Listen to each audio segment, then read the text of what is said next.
Músico, arranjador e diretor musical, carioca e tricolor. Seu interesse pela música começa mais ou menos pela adolescência e a sua formação inclui a Berklee College of Music. Tocou e foi diretor musical de nomes consagrados da nossa MPB, como Gilberto Gil, Tim Maia, Luiz Melodia e muitos outros. Ele é destaque no cenário musical do teatro brasileiro, com mais de 200 espetáculos com a sua assinatura.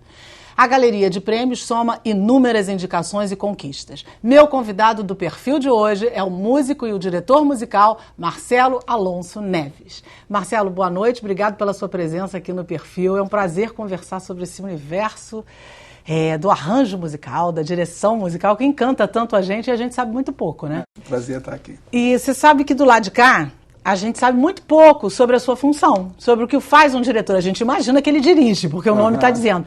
Mas o trabalho que isso dá, a formação que é necessária, a gente sabe muito pouco sobre isso. E eu sei também que a música começa para você pela adolescência, mas você tinha uma influência musical dos seus pais em casa. Sim. Foi isso mesmo? Sim. Eu vou contar. Antes, deixa eu só fazer uma correção. No meu período de músico instrumentista com o Gilberto Gil, eu era só música, não era diretor musical. Senão depois vão me jogar piadas quando eu sair daqui. Não, mas ao longo da conversa a gente vai falar sobre isso. Diretor musical, sim. Isso, mas com eles você foi saxofonista e flautista, sim, que são seus instrumentos de base, não é isso? Exatamente. Bom, enfim, o meu começo, que eu mesmo não sabia que ainda era meu começo, o meu pai é músico, meu pai vivo ainda, está com 98 anos de idade, graças a Deus, com muita saúde.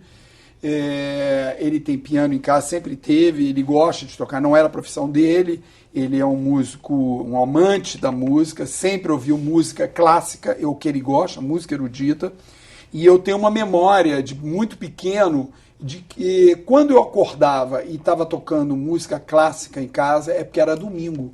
Porque ele sempre saiu durante a semana cedo para trabalhar, né? Então, quando eu ouvia música clássica de manhã, eu sabia que era domingo, que era o dia que ele não precisava sair cedo. E eu detestava, achava uma chatice aquilo, né?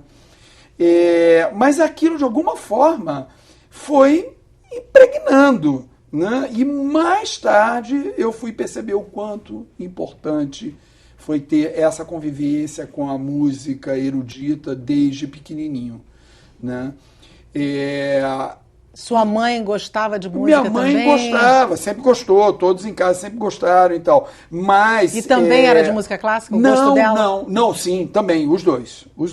Minha mãe já permitiu uma MPB, um jazz e tal, mas o meu pai sempre foi mais na música clássica mesmo, né?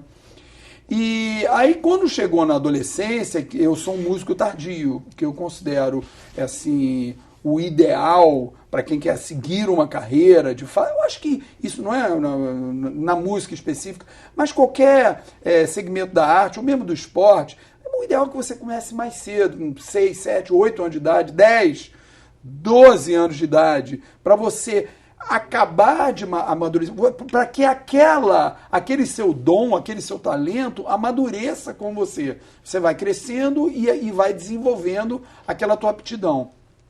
E quando você chega numa idade já que o seu caráter, a sua psique já está mais formada, essa tua aptidão também já faz parte desse teu eu, né?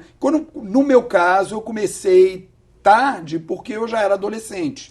Então, e o que você pensava em ser, já que você não pensava em ser músico? Olha, eu não pensava nada. Eu acho que na adolescência a gente... Talvez eu tivesse algum sonho bobo, eu não sei. A criança sempre quer ser ou astronauta ou bombeiro, né? Provavelmente eu devia querer ser uma das duas coisas, né? Mas nada muito importante. Eu, na verdade, a escolha pela música, em primeiro lugar, não foi uma opção, foi uma falta de opção. E eu vou explicar por quê. Eu, adolescente, ainda não sabia o que queria. Comecei a tocar com os amigos, tocar flauta, aquela coisa de acampar e fazer fogueira e tal, mas totalmente sem o menor compromisso em me tornar um grande músico e tal. Mas você estudava música ou você tocava autodidatamente? Estudava, mas não era aquela coisa, era um passatempo, era um hobby, né? E aí, quando chegou a fase em que eu precisava resolver o que eu queria, um vestibular pela frente e tal, não sei o que, 17, 18 anos, Nada daquilo que me apresentava me encantava, né? Eu não conseguia me ver, nada contra, mas era meu sentimento, enfim, o meu sentimento era que eu não conseguia me ver dentro de um escritório, cumprindo um horário das 9 às 5 horas da tarde, seguindo uma carreira de um liberal profissional, e eu adorava, um garoto, né, totalmente não sabia nada da vida, né, sabe nada, inocente, né? Eu gostava do mato, eu gostava de acampar, e aí eu achei que se eu fizesse engenharia florestal ou agronomia, eu ia viver no meio do mato, né? Imagina, não é nada disso, né?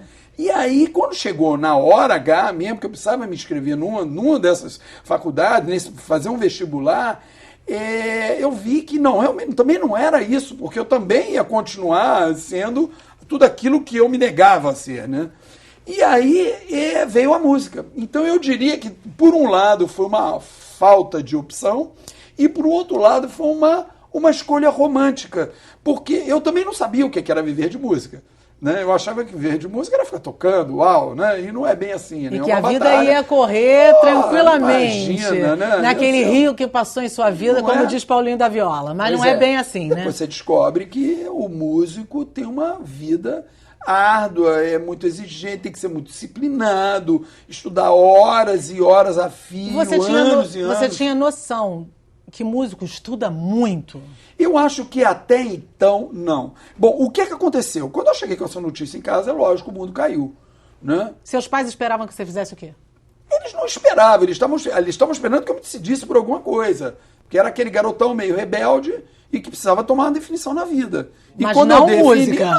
Mas imagina, né? De jeito nenhum.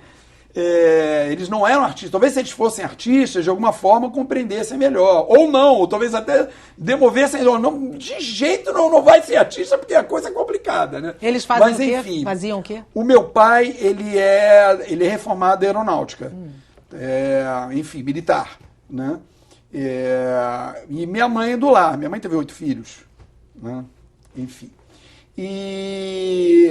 Então, aquela coisa, o mundo caiu no primeiro momento. Mas aí eu falei, gente, é isso que eu quero fazer. E eu precisava provar que isso era uma opção séria. Né? E eu comecei a estudar, e aí eu comecei a entender que eu não tocava nada. Para eu ser um músico profissional, eu precisava meter a cara. E aí, de fato, eu meti a cara. Eu estudava 10, 12, 14 horas por dia. Isso que eu queria saber de você. Para você, nessa expressão que você mesmo disse, meter a cara, você tinha que, basicamente, compensar esse tempo que você mesmo disse perdido lá atrás, ter começado depois. O que você teve que fazer para ganhar esse tempo? Foi horas de estudo ou foi melhor qualificação de estudo? Eu acho que as duas coisas. Era qualidade e quantidade. E num primeiro momento, naquela época, não havia muito a qualidade. Eram pouquíssimas escolas de música, poucas. E aí teve uma questão também, que eu descobri que dentro do universo musical você pode ter diferentes opções. Por exemplo, você pode enveredar pela música erudita. Você pode enveredar pela música popular. E dentro da música popular também. Você pode fazer um MPB, samba, ou você pode partir para ser um jazzista, enfim. Eu descobri que para a música erudita, ali já estava tarde.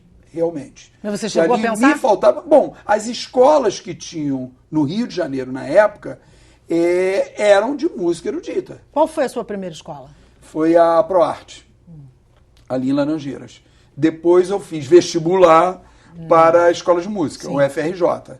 E paralelo eu fiz também a escola Vila Lobos. No Vila Lobos eu tive o primeiro contato com a música popular, que eu fui aluno do Paulo Moura, e eu comecei a aprender os primeiros acordes com o João Roberto Kelly. Ele dava aula de piano.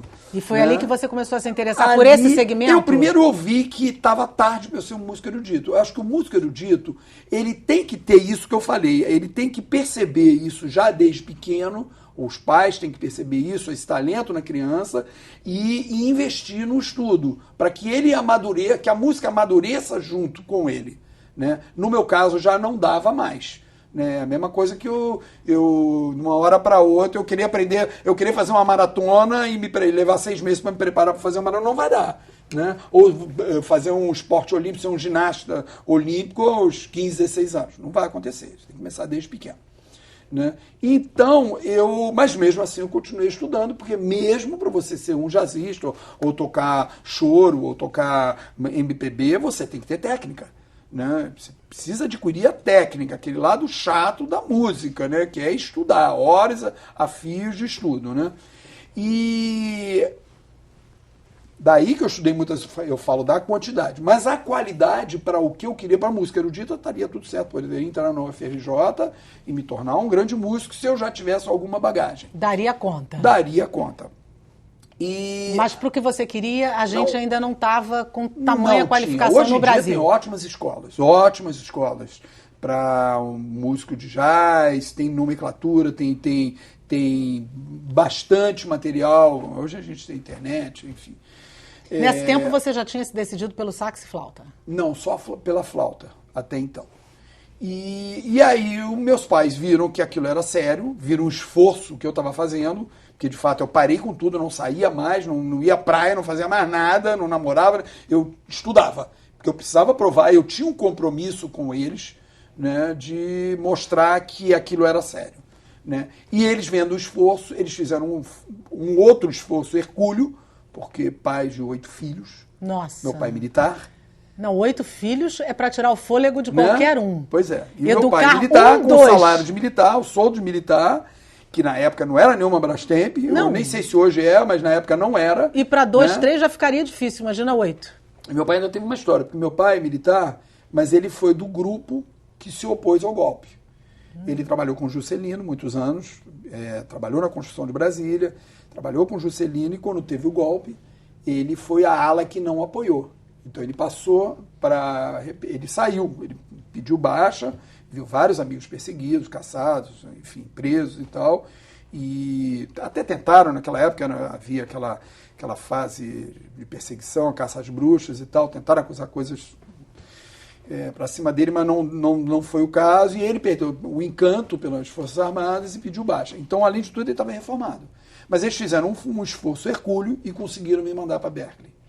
Né? Eu fiz uma prova de qualificação, consegui entrar no meio do curso, isso foi muito bom. Já é uma prova incrível do seu talento, digamos assim. Do meu esforço, eu diria. Né? E aí conseguiu-se uma bolsa parcial, mas mesmo assim eles tiveram que bancar boa parte do curso e mais a minha estadia lá. E isso foi decisivo. Isso foi decisivo na sua carreira. Ali foi o grande divisor. Né? E posso continuar? Deve. E então, essa experiência lá te rendeu muito quando você voltou. Exatamente. Praticamente lá foi a tua base, digamos assim. Com certeza. Ali foi o divisor de águas. Entendeu? Se eu não tivesse ido para Berkeley, eu teria sido um músico medíocre, mediano. Não estou dizendo que eu me tornei um músico excepcional, mas de fato eu adquiri informações ali num curto período, coisa que talvez eu levasse, eu passei lá 2 anos, talvez eu levasse 10 anos ou 15 anos para adquirir aqui. Ou talvez eu não adquirisse nunca. Né? Mas o que aconteceu? Como eu disse, eu passei lá 2 anos e pouco. Tive uma rápida temporada em Paris, eu fui para a Europa, aí já fui por conta própria, porque eu não achava certo mais ficar vivendo de papai e mamãe, fui tentar a vida. E esse tempo que você estudava, você trabalhava paralelamente como músico? Eu também fiz uns bicos lá, eu precisava fazer para complementar, porque o dinheiro era exato para pagar a escola, pagar o aluguel que eu dividia com outros 2 colegas, comprar comida, pegar o metrô e ponto final. Eu não tinha dinheiro para comer fora, nem um cachorro-quente. Não tinha dinheiro para ir a um show, não tinha luxo nenhum, muito pelo contrário. Né? Era exato. E aí, quando eu saí de lá, eu passei um período na Europa, 1 ano e meio, já por conta própria, para trabalhar, para tentar a vida, né? Ver como é que era, e depois eu voltei para o Brasil. O que acontece? Quando eu cheguei no Brasil, eu voltei um músico mais ou menos igual que eu fui.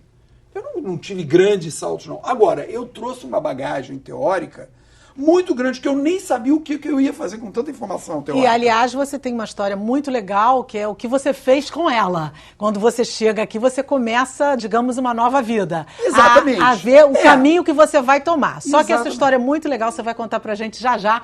No próximo bloco, Marcelo Alonso Neves conta pra você essa história e você não vai perder. Não sai daí não, que é rapidinho. A gente volta já.